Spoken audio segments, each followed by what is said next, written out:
1 in 5 Americans suffer from chronic pain. Many are now using CBD for relief. Activists are hoping pot could be legalized nationwide by the end of 2019. When you look at premium cannabis, the Illinois House approved legalizing recreational marijuana. Welcome to The Budding Report, a weekly show centered around all things cannabis. Please join us in welcoming our host, Charles Horton, and his co-host, Melissa Nasits, as they share the latest in cannabis news, conduct interviews with top leaders in the cannabis space, and promote some of the latest in science and innovation. And now to our host, Charles Horton. Good morning and welcome to the Budding Report. Boy, I've been having a big week. I'm becoming a farmer. I went out and bought a tractor, bought a new property in East Texas. Most excited about the four-wheel drive and decided I need another one. But that's what's going on in my life. Melissa, what's going on in yours?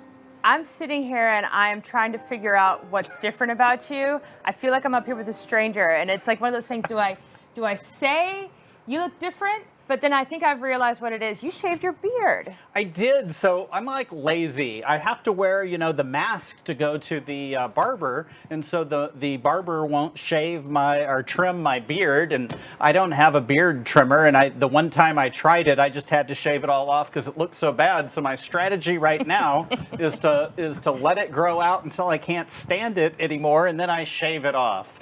All right. Well, I was wondering about the whole farmer persona, if maybe that was something that buying a tractor gave you a glow, but I don't know. Now I know what it is. So. It created warmth, though. It was weird because when I shaved it off today and I'm walking around, it felt cold on my face. Well, this is the time to do it. It's actually going to be warm today, and then it'll cool back down. So. Yeah, like 90 today, I think, and then that's the last 90 in the scope. How's life in your world?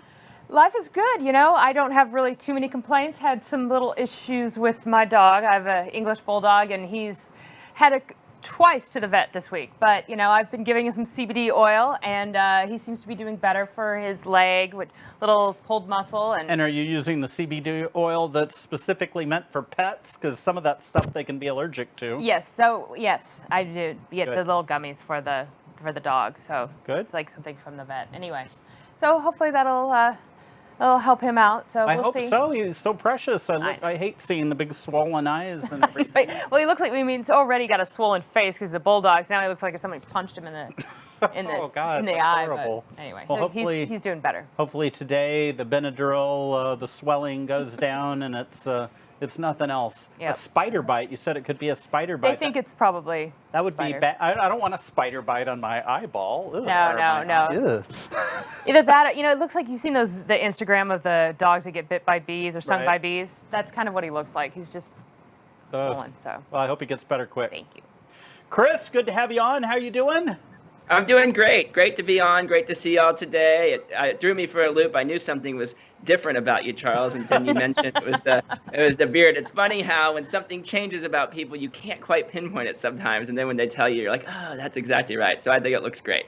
A previous employee of mine said I have to decide what I'm going to go with and stick with it if I'm going to be doing a TV show, and that's. Kind of like I got to dress up to be on to be on the show. This is a show about cannabis. I'm wearing the cannabis shirt today. And thongs. And thongs. That's right. I had to clarify that it wasn't what kind of thongs we were talking about, just to be flip-flops. Yeah. Cash saw me in my thong and raised the. Oh no! Now he has me where it's all showing. So. Well, on this week's episode, we have Matthew Abel of Cannabis Counsel law firm, who had a big marijuana brownie for breakfast. Just kidding. How are you, Matthew? Good morning. I'm quite well. How are you all doing? Fantastic. And we have Mike Hennesy of Mountain High Products. I focused in on the high. Mountain High Products and Wana Brands. And Melissa and I are a little upset that we didn't get any samples today. Well, I know Matthew's got his samples nearby, along with that marijuana brand. They're empty though, so ours would be too, but we could have them sitting here on the table. Well, we're going to jump right into the news of the day, and Chris is going to lead us. Yes, absolutely. So we're going to talk today about an article we all read about cannabis buying patterns changing in the wake of the coronavirus. So that's just to summarize the article for the audience out there. What we found is that right when coronavirus hit in the middle of March, or actually it hit well before that, but when America became aware and began shutting down, there was a drastic decline in cannabis sales. This went back up when federal stimulus checks went out, but we saw a new trend of the size of the baskets, the amount of marijuana or cannabis people were buying would go up, but the number of baskets sold per week would go down, which indicates people were making fewer trips and buying more when they did go.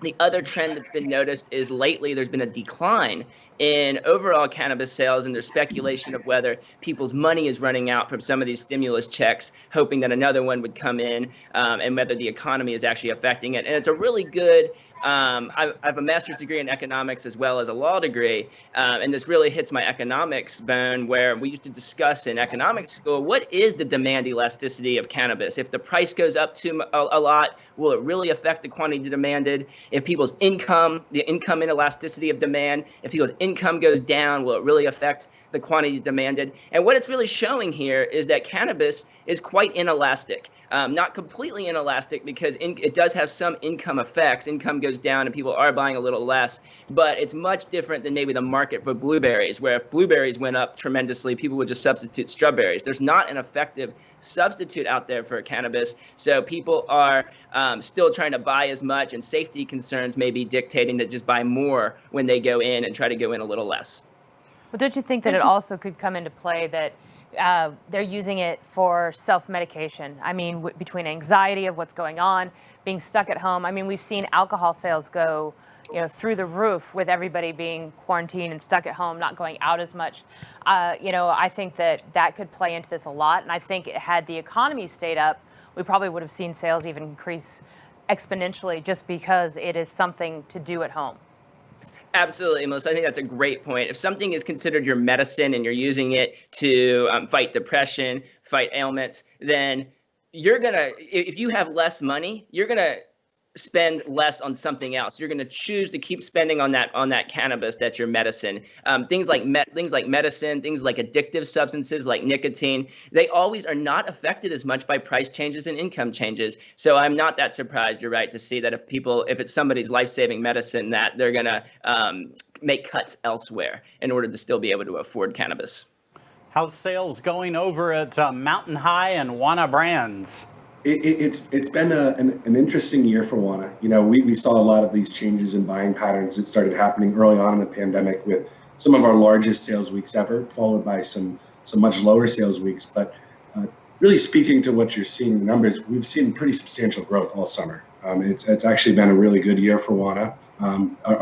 We've been able to expand into some new markets, including Canada just a few weeks ago, and we've seen really large growth of all of our product lines. So people are definitely reaching for cannabis products, and I think edibles in particular, given the pandemic and concerns around inhalation and lungs. And Matthew, what are you hearing from your clients? Well, the market has not slowed down here in Michigan. The governor, under just a little pressure, declared that it was an essential service, essential business. And so most of our work at the law firm here is licensing new entities, getting them up and running and getting them licensed under the Michigan law. And that hasn't slowed down a bit.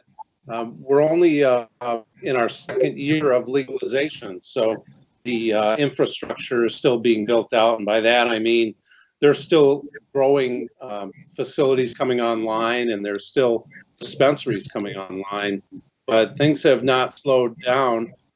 It does seem that there is a bit of a trend toward edibles. It's funny because I'll talk to people and they ask me what I do, and I tell them I'm a marijuana lawyer, and then they say, well, I don't really smoke, which doesn't mean they don't smoke. The people who do say, I don't really smoke, then they follow that up with, but if you have a gummy, I'd be happy to eat that, And so as I age and my lungs talk to me, I'm more favorable toward edible products.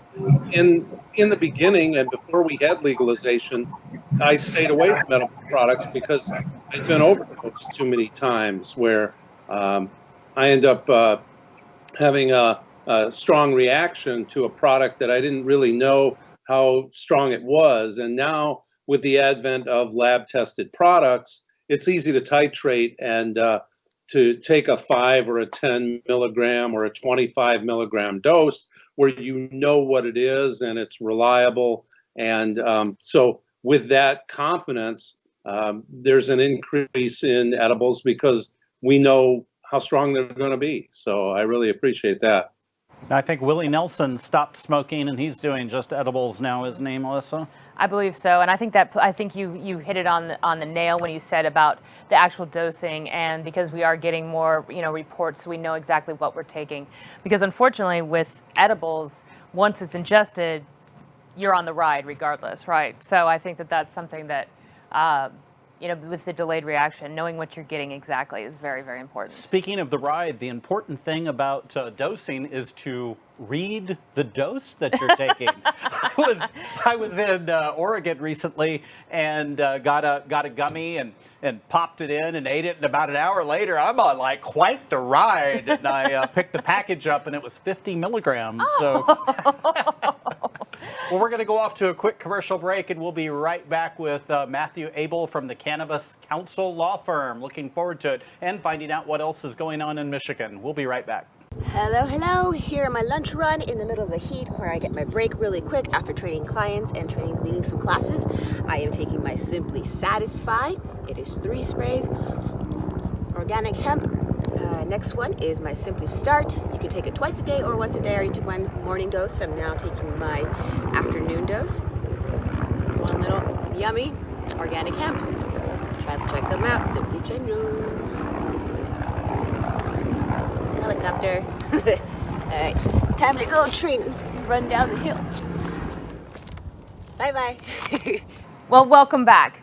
You met him earlier, but now we get to meet a little bit more and find out more anyway of Matthew Abel. He is with the Cannabis Counsel law firm. He has been a Michigan attorney for over 30 years, founder and senior partner of the Cannabis Counsel, activist to fight the end of marijuana prohibition, and a member of the drafting committee for Michigan Taxation Regulations of Marijuana Act of 2018, and a lifetime member of NORML. So we're very excited to have you here. So what is the history of Cannabis Counsel? What brought you to create this law firm in the first place? Well, hello, Melissa. Thanks for that question. I have been a cannabis consumer since I was 15, and I smoked all the way through high school, through college, through law school, and I felt that once I got a law degree, it was a good way to fight the laws, in that I feel legalization is essential and prohibition is wrong. And there are different ways to end prohibition. One would be through policy making in the legislature, and one other is through the courts. We legalized both medical and adult use marijuana here in Michigan via a petition drive and a vote of the people. Not every state has that option. And 20 years ago or so, I was in a general practice doing what devolved into almost all criminal defense of marijuana cases. At that point, I really specialized in marijuana criminal defense, and it was mostly either search warrants or traffic stops, how most of those cases began. And so I was in the right place at the right time when all the other lawyers were telling me I was nuts, that you couldn't develop a law practice in marijuana only. And Michigan defines marijuana as cannabis sativa L. So I actually had a business card printed with a sativa leaf and an indica leaf on it, and proudly handed that out. Of course, 20 years ago, I kind of had to whisper I was a marijuana lawyer because marijuana was all illegal everywhere in Michigan. And because Michigan law defines marijuana as cannabis sativa, I would argue that the burden is on the people to show that it's not indica. If you put indica in a test tube and you do the field test, it'll turn purple, just like sativa will. And a judge told me, Mr. Abel, if you ever win this argument, the legislature will just change the law.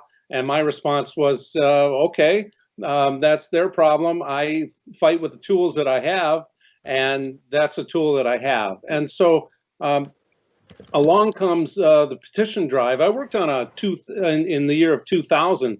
I worked on what was the PRA 2000, the Personal Responsibility Amendment, and it didn't get all the signatures needed, never got on the ballot, but we continued to fight for legalization. I was lucky enough to be around in 2008. I wasn't involved in drafting the medical marijuana legalization petition, but once it got on the ballot and it passed, all the other lawyers were calling me, asking me about it, what was up. And I was able to, at that point, develop a practice. I was a solo. Now there are 5 lawyers in our firm, and we do very little criminal defense. 10 years ago, it was almost all criminal defense, but one of my partners came from a business incubator background. One of my partners came from a labor law firm background. And so we've been able to develop what then was criminal defense, but we've moved along as the market changes to representing first patients and caregivers, and then with medical licensing in 2016, the various facilities that are licensed there. And then we worked on a petition drive in 2016 for legalization that didn't get enough signatures. There was one before that in 2012. So it wasn't like that easy to get it on the ballot. It was our 3rd or 4th try, but it was voted on in 2018, and we've been able to ride that.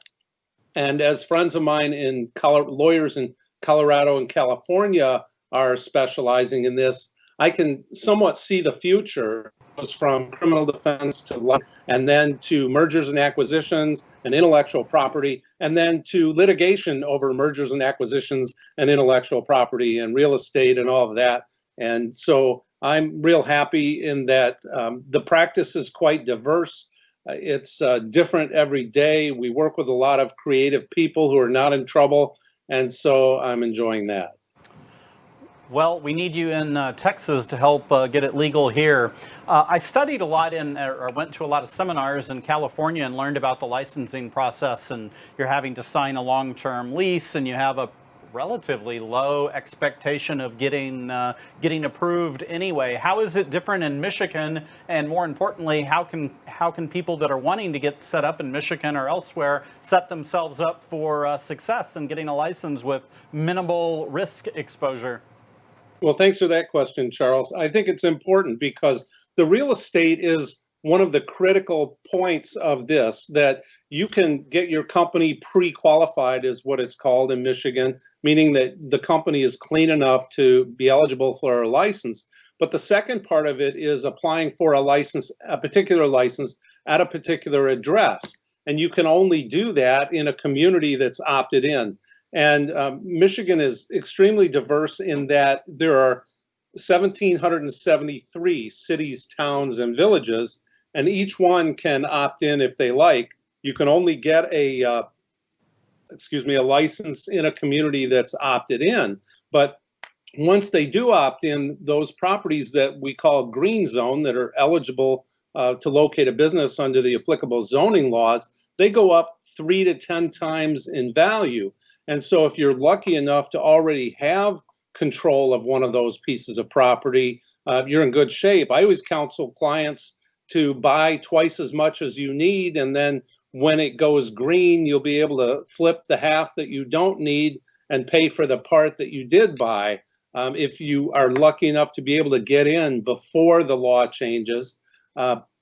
If not, one option is an option, actually, where instead of leasing the property, and if you do lease it, I don't think a 3-year lease is long enough. You really need at least 5 years with a 5-year extension. So you have a 10 or preferably a 20-year right to continue the lease at that property. But another method would be to purchase an option. You give the seller a little bit, say the property's worth $100,000, and you're not ready to buy it yet, but you want to control it. So you tell the seller, look, for $10,000, I'll give you $10,000 now. And what that is all I'm buying is an option to buy this property. But if I exercise the option, I'll buy the property from you at $150,000, more a premium over the street value.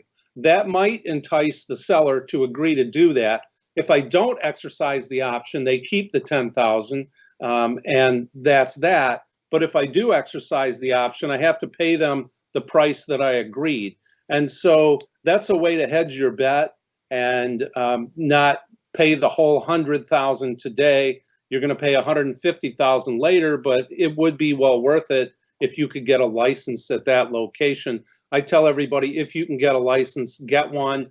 We had a client, they spent, including the real estate, about $900,000 in obtaining a full license, and flipped it the next day for $2.1 million.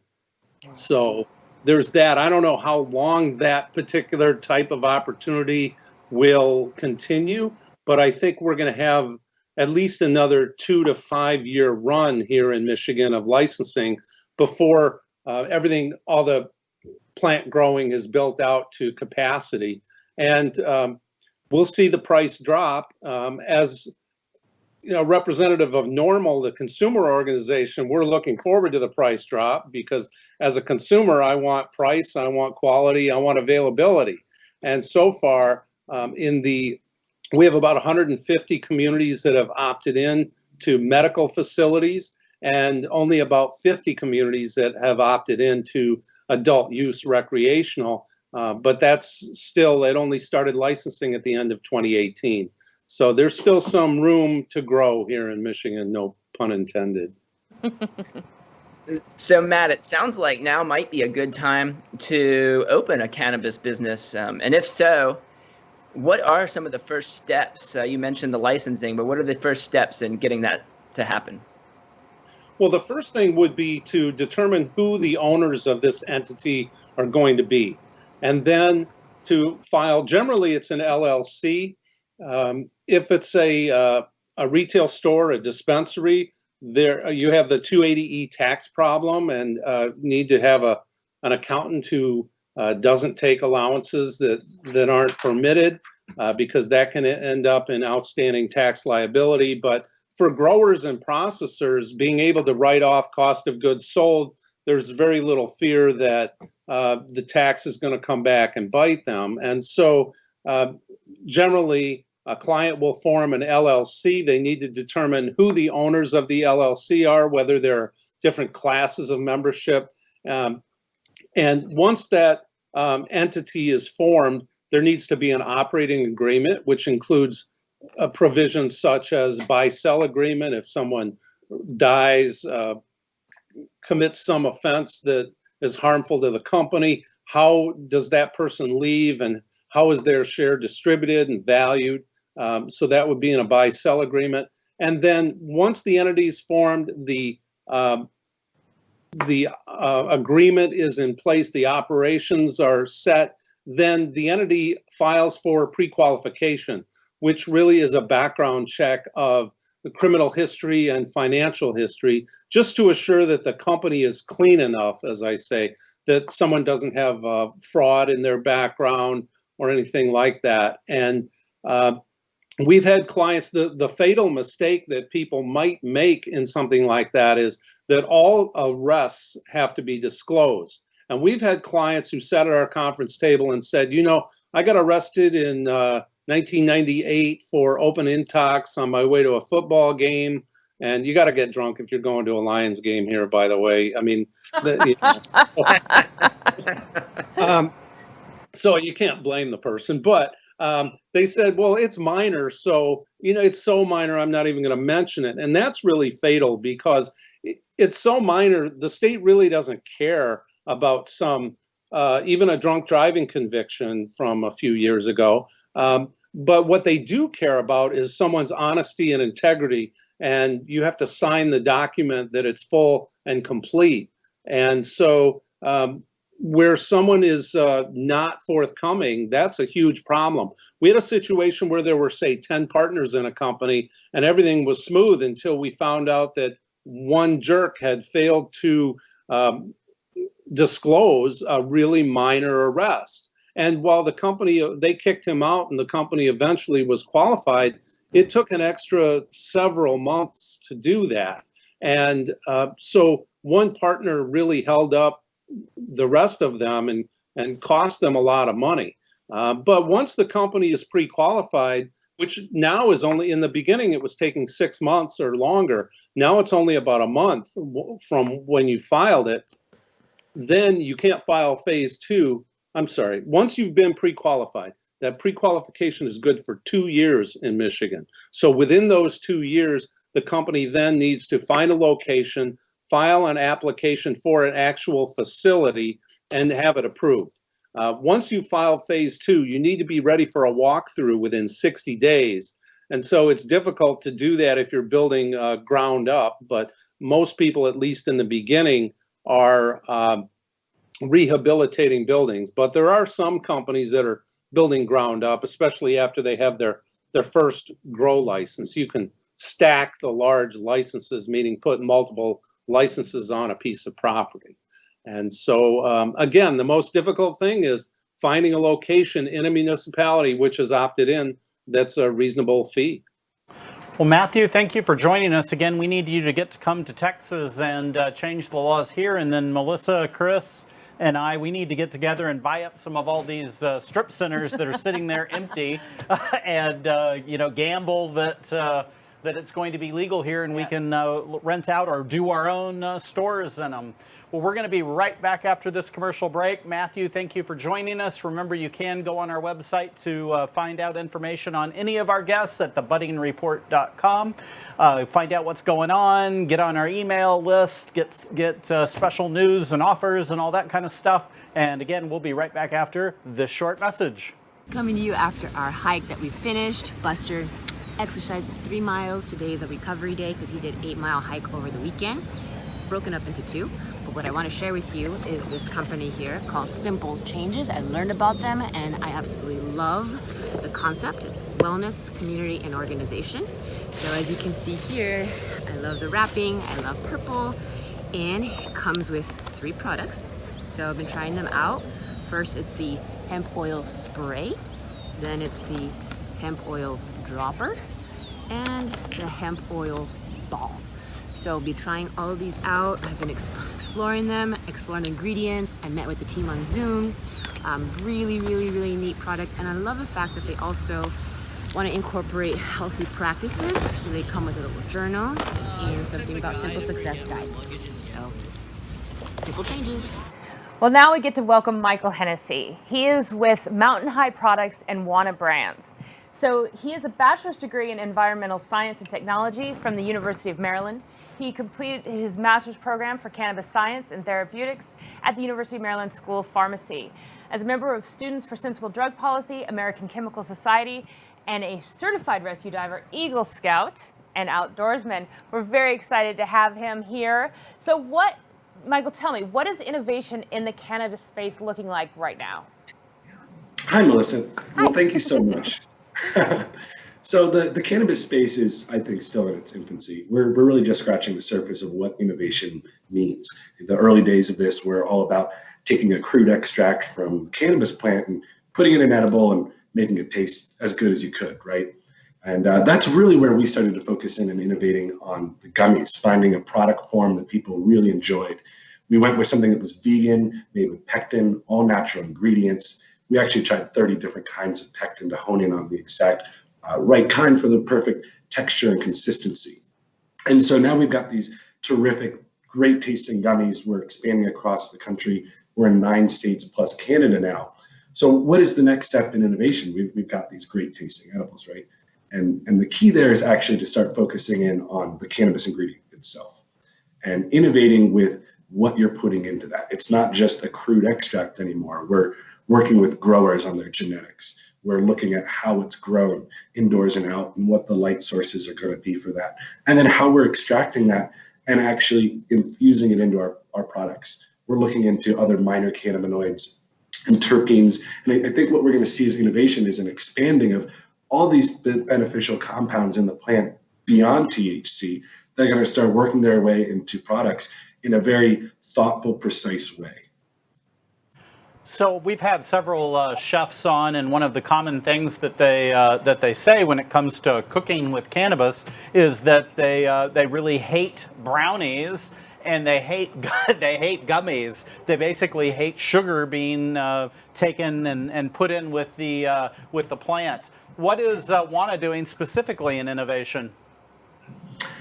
Wana's got a lot of ideas working right now, and so primarily we've been focused on consistency and quality and delivering an experience that really helps consumers. And so when we're talking about sugar, we have new products such as our line of tarts. We're working on some tinctures, other sugar-free products that don't include that. But I think most excitingly, it really comes back again to the ingredients.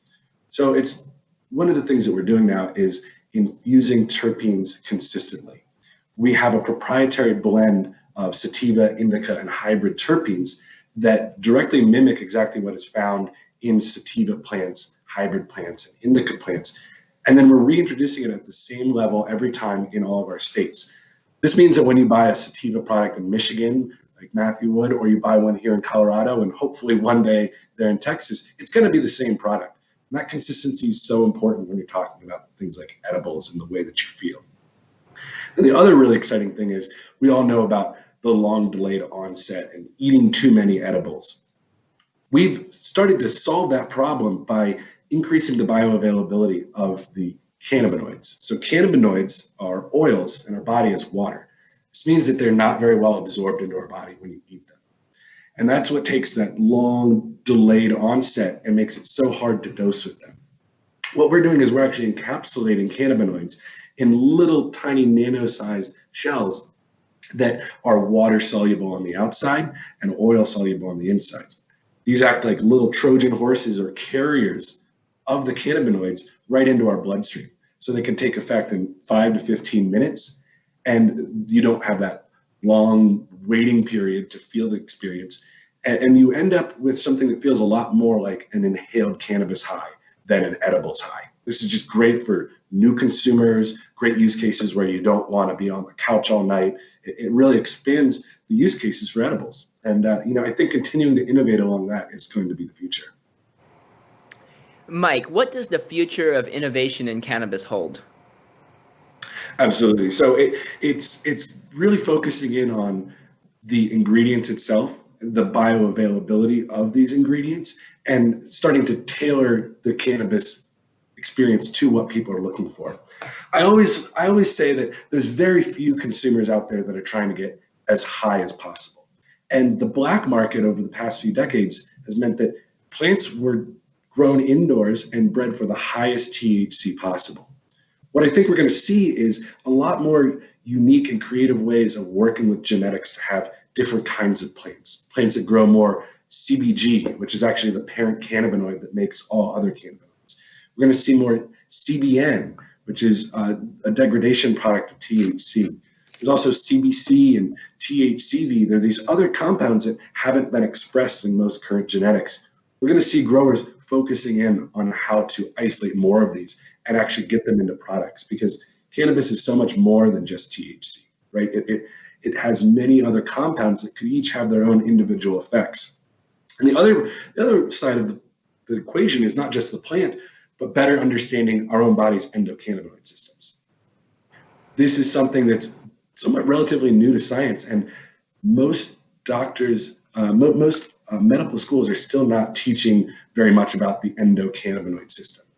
And yet it is a regulatory system of all our other neural networks in the brain. So it's really pulling and moving the levers for all these other systems of the body.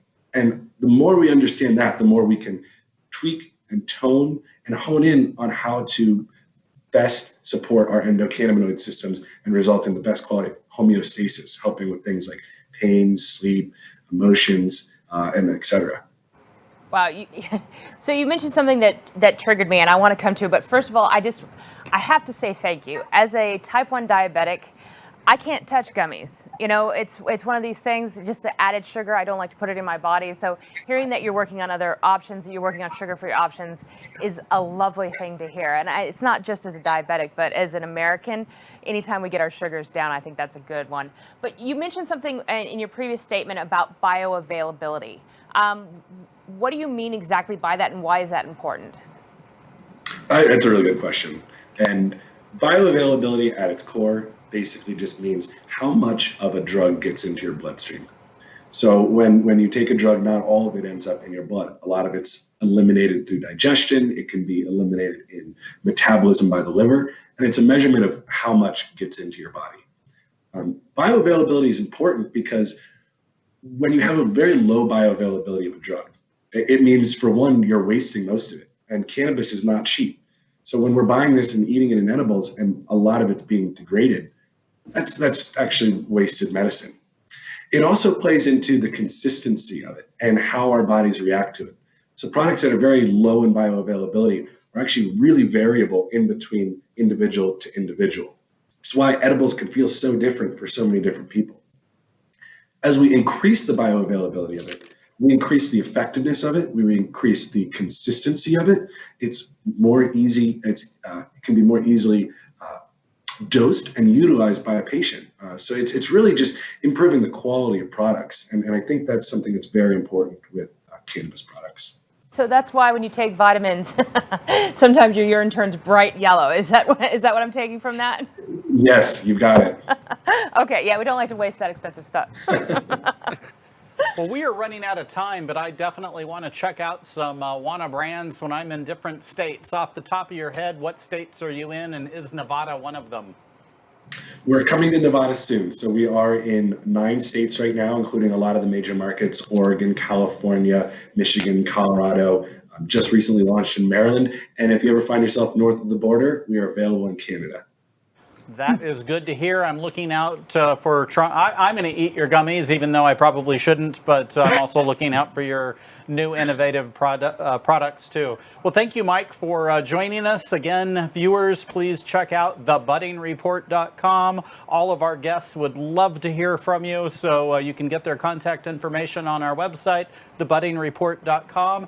Be sure and sign up for our email lists. We do put out regularly who our guests are going to be. We give special offers and so forth, so be sure and watch for that.